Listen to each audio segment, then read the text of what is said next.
Video games. Every teenage boy plays them. Everyone really knows about them. We're gonna go outside and see how people think about them. To start off, we went around Aptos High School to ask people how they think video games affect teen brains. First question, what do you think about video games and their effect on the teenage brain? I think a lot of people think that it invokes violence on people, but I think that it doesn't, because it's more about just like the mental state of people having fun and like able to exhaust anger to a game. So you think it's like coping? Yes. Alright. In a way, to people. So video games and violence, I don't think video games have the ability to make people violent. There's a lot of stigma around that kind of issue on video games and aggression, but as far as I see, nobody I know has become aggressive due to the video games, and also there's been no actual like scientific information proven so far that people do get aggressive with video games. So on that question, I'd have to say no, I don't believe that video games may have the ability to make people more violent.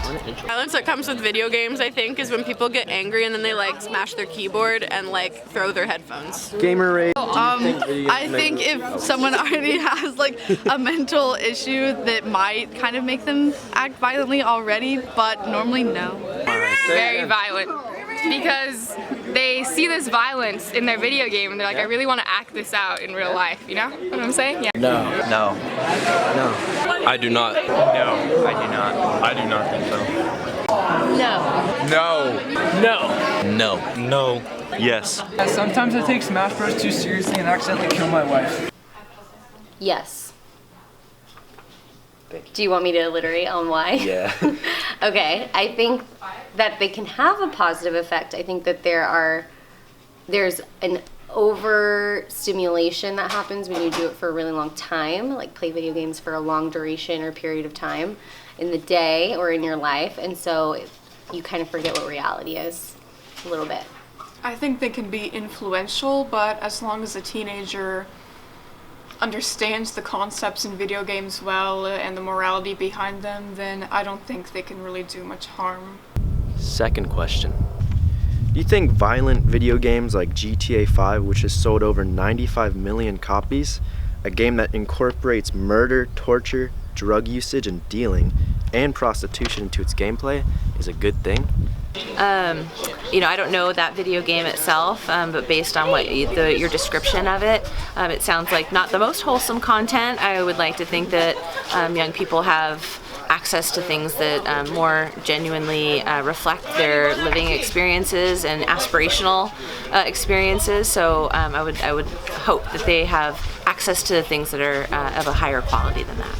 I think if it's depicted in a negative light instead of a positive light, then people playing the game would understand that the violence is not something that should be replicated in real life, and thus I don't think it has any harm. However, if it's depicted in a positive manner, encouraging violence, then I wouldn't condone it. Third question. 150 million people in the United States play video games on a regular basis, or for at least 3 hours per week. Do you think that's too much or too little? 3 hours per week of video gameplay does not seem like an outrageous amount of time when I consider a number of hours a week someone might be working out, someone might be watching television or reading. I don't think 3 hours a week is too much. I'm sure on average though, there are definitely people who play more than that. I don't know what the golden ticket is, the right amount, but 3 hours does not seem like too much. Okay, I don't think that's not that bad on the average. I think it depends on the person, I think. If it's a younger person I think a younger person shouldn't be spending that much time on video games. However, if it's someone older and can make the decision for themselves, then I think it's fine. After all, that's only like 1 hour spread out like over a few days. I don't think that's too much. Here are some facts. A team of researchers from the Florida State University has stated that people should be skeptical of adverts that promote an increase in the performance of the brain that results from brain training games. They have said that science does not support these claims. In contrast, a study published in Nature found that through the use of a specially designed 3D video game, cognitive performance could be improved in older adults and some of the adverse effects on the brain associated with aging reversed. After 12 hours of training over the period of a month, study participants aged between 60 to 85 years improved performance on the game that surpassed that of individuals in their 20s playing the game for their first time. Moreover, 2 other significant cognitive areas were improved: working memory and sustained attention. These skills were maintained 6 months after completion of their training. Thank you for watching.